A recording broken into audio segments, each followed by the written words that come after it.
चलिए आज हम बात करते हैं राष्ट्रीय मीन्स कम मेरिट परीक्षा मेट सेट का नया टॉपिक क्रम एवं बैठक व्यवस्था। तो आज अपना लेक्चर नंबर 10 है। तो चलिए शुरू करते हैं। सबसे पहले अपन बात करेंगे क्वेश्चन नंबर पहले का। क्वेश्चन नंबर पहला क्या है कि एक पंक्ति में मोहिनी बाएं से 23वें स्थान पर है तथा दाएं से 37वें स्थान पर है। तो अपन को बताना है कि पंक्ति में कितनी लड़कियां हैं, मतलब एक पंक्ति दी है। अब जो बाएं दाएं की बात हो रही तो अपन ऐसे बात करेंगे, ऐसे आड़े में। तो इस साइड है अपना बायां और ये है दाएं। तो बाएं दाएं में क्या करना है अपन के लिए कि ये बताना है कि देखो क्वेश्चन ने क्या बोला है कि एक मोहिनी नाम की लड़की है जो बाएं साइड से 23वें नंबर पे है। बाएं साइड पे कौन से नंबर पे है? 23वें नंबर पे है। और दाएं साइड से कौन से नंबर पे है? दाएं साइड से 37वें नंबर है। मतलब यहाँ बीच में कोई यहाँ लड़की है मोहिनी जो बाएं साइड से यहाँ 23वें नंबर पे और पीछे साइड दाएं साइड से 37वें नंबर पे है। तो बताना है अपन को कि टोटल पंक्ति में कितनी लड़कियां हैं। तो अब देखो सबसे पहले इस साइड से 23वां और इस साइड से 37वां ये प्रकार के क्वेश्चन आए ना, तो सिंपल तरीका है कि जितनी भी संख्या दी हो बाएं से और दाएं से उन टोटल को ऐड करो। 23 और 37 दिया है, इस साइड बाएं से 23वां और दाएं से 37वां, उनको ऐड करो और उसमें से एक घटा दो। तो इनको आपस में ऐड करोगे तो आएगा 60।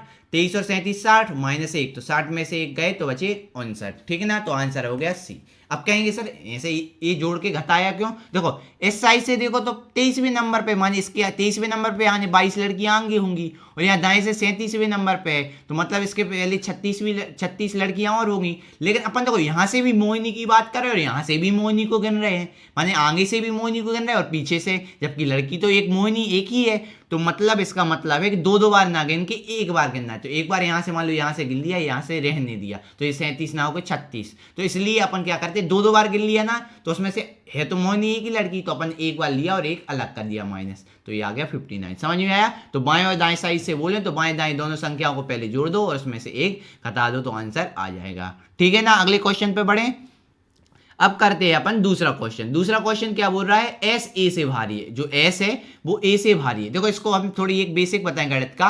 ये मान लो जैसे 10 और 2 लिखा है तो सबसे बड़ी संख्या है 10, तो जिस साइड बड़ी संख्या उस साइड मुक्त कर देते थे अपन, ये चिन्ह का फेस कर देते तो ये 10। जैसे 19 और 22 तो कौन बड़ा है? 22, तो इस साइड में फेस कर देते। जिस साइड ये बंद होता है ये छोटा अक्षर और छोटा अंक होता है, छोटा शब्द होता है, और ये बड़ा साइड 22 है ना, बड़ा होता है। तो देखो एस ए से बड़ा है, माने एस जो है ए से बड़ा है। देखो बड़े साइड की साइड मुंह कर दिया, लेकिन आर से छोटा है, माने एस से भी बड़ा कौन है? आर। तो इसलिए आर, माने एस जो है वो ए से छोटा है, अरे सॉरी बड़ा है और आर से छोटा है। तो ये पहली कंडीशन हो गई। दूसरी कंडीशन क्या बोली? ए जे से भारी है, माने जो ए है वो जे से भारी है, माने ए जो है ए वो जे से भारी है, माने जे छोटा कहलाया, माने कम वजन का कहलाया।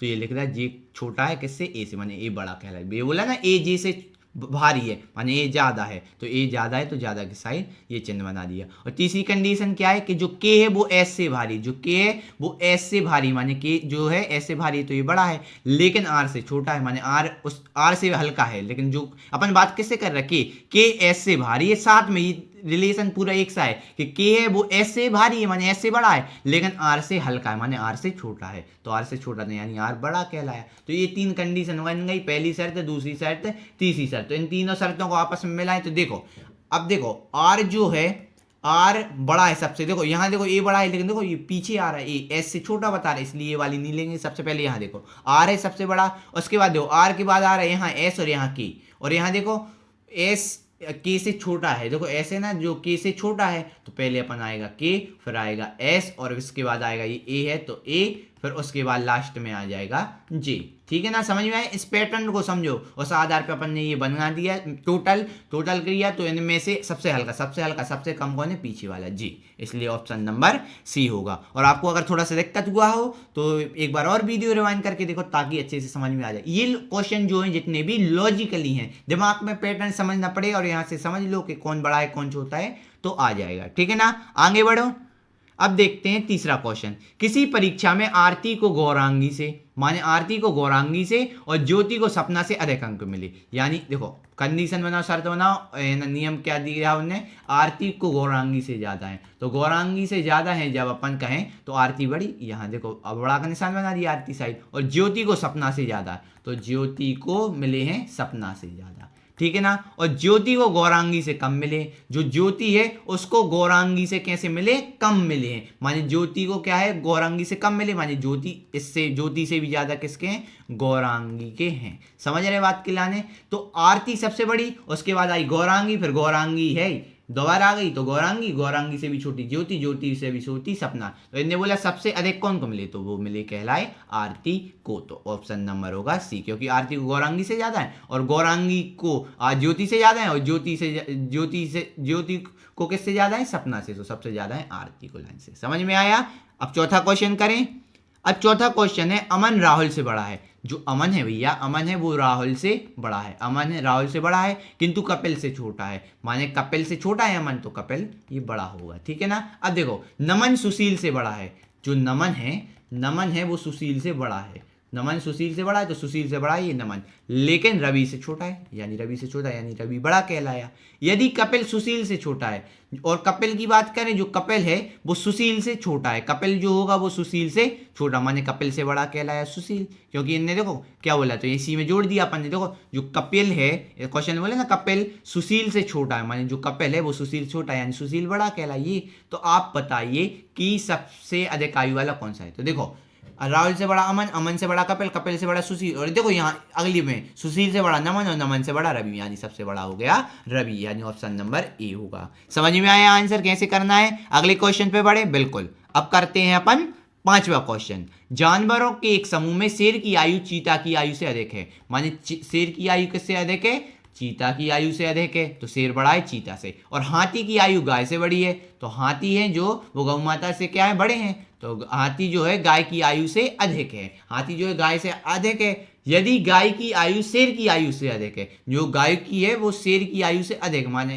क्या है, जो गाय है अपनी उसकी शेर से ज्यादा है, माने गाय ज्यादा कह रही शेर से, तो शेर ये पीछे आएगा। तो अब देखो दोनों में देखो, तो जो देखो हाथी से छोटा गाय, गाय से छोटा शेर और शेर से छोटा चीता है। तो क्वेश्चन ने बोला सबसे कम का कौन होगा, तो सबसे कम का होगा चीता। क्यों, देखो जैसे हाथी सबसे बड़ा, हाथी से छोटा गाय, गाय से छोटा शेर, इसमें बोला, और शेर से भी छोटा कौन है, चीता। तो चीता, तो उस क्वेश्चन ने पूछा था सबसे छोटा, सबसे छोटा है अपना चीता। तो ऑप्शन नंबर कौन सा होगा, ए ऑप्शन नंबर चीता। ठीक है ना।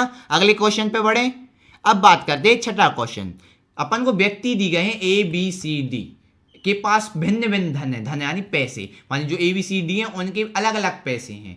यदि सी के पास केवल ई बी और ए, आप कहेंगे सर 4 व्यक्ति हैं और यहाँ ई आ गया, तो एक एक्स्ट्रा व्यक्ति उन्होंने ले लिया है उन्हें बताने के लिए कि जो ए बी सी डी व्यक्ति हैं उनके पास अलग अलग धन है। यदि सी के पास केवल ई बी ए से अधिक है, जो सी व्यक्ति है उसके पास इन तीनों से ज्यादा धन है, तो सी बड़ा है किन से, ई से, बी से और ए से, माने ए से भी बड़ा है सी, बी से भी बड़ा है और ई से। यही बोल रहा है ना कि सी के पास केवल ई बी और ए से ज्यादा धन, माने ई वाला व्यक्ति है, बी वाला है और ए वाला है, ये तीनों व्यक्तियों के पास माने है ना सी से कम है, माने सी ज्यादा है इनसे, केवल इनसे।